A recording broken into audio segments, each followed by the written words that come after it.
Il est l'un des deux témoins à avoir vu Émile avant sa disparition au Vernet et parle pour la première fois. Il indique aussi avoir vu le grand-père d'Émile couper du bois devant sa maison alors que l'enfant était à une dizaine de mètres. 2 mois après la disparition d'Émile, ce petit garçon de 2 ans et demi qui s'est mystérieusement volatilisé au Vernet, en juillet dernier, certains voisins continuent de témoigner. L'un d'eux a pris la parole au micro de M6 afin de donner son avis, bien tranché, sur la famille du Bambin. Ce vendredi 8 septembre marquait une triste étape pour la famille du petit Émile.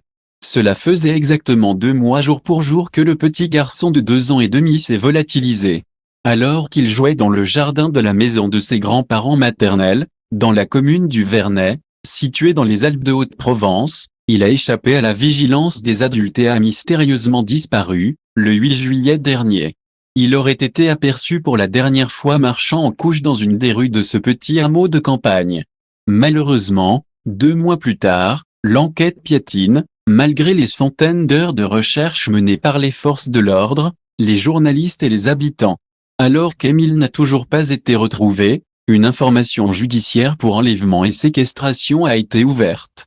En ce vendredi 8 septembre, les caméras de M6 se sont rendues à Vernet afin d'interroger quelques villageois.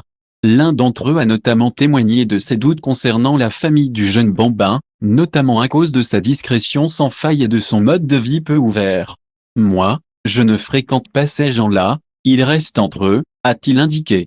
Selon ce voisin, non seulement la famille du jeune garçon ne participe pas à la vie de la commune et ne fréquente personne, mais elle ferait également toutes ces activités ensemble, tel un véritable clan.